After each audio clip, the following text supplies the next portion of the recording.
అందరికీ నమస్కారం. లక్ష్మీ గణపతి జ్యోతిష్యాలయానికి స్వాగతం సుస్వాగతం.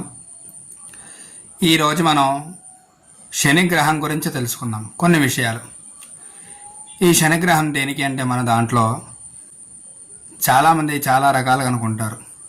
శని మహాదశ నడుస్తోంది, చాలా ఇబ్బందులు ఉన్నాయి, చాలా కష్టాలు ఉన్నాయి, ఆరోగ్య సమస్యలు ఉన్నాయి, అలాగే ఏ పని చేసినా ముందుకెళ్ళట్లేదని చాలామంది అనుకుంటూ ఉంటారు. వాళ్ళకి ఏంటంటే శని మహాదశ ఎలా ఉన్నా సరే మనం చేసే పనిలో ఉంటాయి ఏదైనా సరే కదా.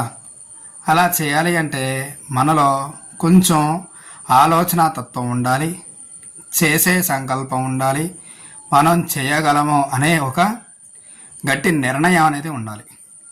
అలా అయితేనే ఏ ఒక్క మహాదశ ఉన్నా సరే మనం ముందుకైతే వెళ్ళగలం.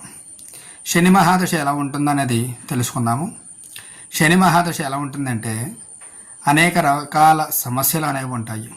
అనారోగ్య సమస్యలు ఉంటాయి, ప్రయాణ సమస్యలు ఉంటాయి, దాని తర్వాత చేసే పనిలో సమస్యలు ఉంటాయి, ఎప్పుడూ చేయలేనటువంటి పనులు చేసే అవకాశాలు ఉంటాయి, అతి కష్టమైన పనులు ఉంటాయి. అలాగే ఎంతైతే కష్టం పడుతున్నారో అంతే సుఖాలు ఉంటాయి, లాభాలు ఉంటాయి.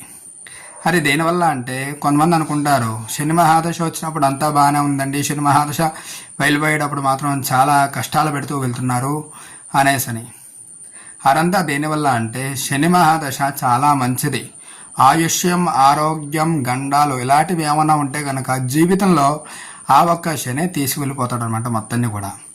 ఆ శని ఏమి చేస్తాడు, మన దాంట్లో ఆరోగ్యాన్ని ఇస్తాడు, ఆయుష్ని ఇస్తాడు, ఏమైనా గండాలు ఉంటే కనుక తొలగిచ్చేస్తాడు.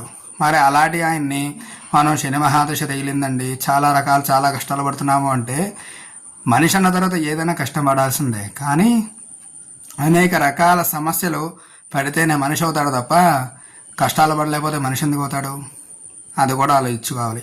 కాబట్టి శనిగ్రహానికి శని మహాదశ ఏదైతే వస్తుందో వాళ్ళందరికీ కూడా ప్రతి శనివారం కూడా శివాలయానికి వెళ్ళి అక్కడ తైలాభిషేకం చేయించుకుని నలుపు రవికల గుడ్డ దానం ఇచ్చి 1/2 కేజీ, 3/4 కేజీ లేదా కేజీ మీద 100 గ్రాములు అంటే 1100 గ్రాములు ఆ స్వామివారికి దానం ఇచ్చి దాని తర్వాత శివుడికి అభిషేకం చేయించుకుని వచ్చి ఆ రోజు మాత్రం నువ్వులు లేకుండా భోజనం చేయాలి. అలాగే సాయంత్రం పూట కిందే పడుకోవాలి.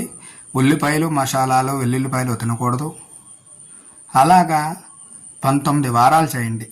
దాని తర్వాత శని మహాదశ కాదు కదా, అంతర్లో ఏ దశ ఉన్నా సరే మీకు అన్నీ అనుకూలంగానే ఉంటాయి.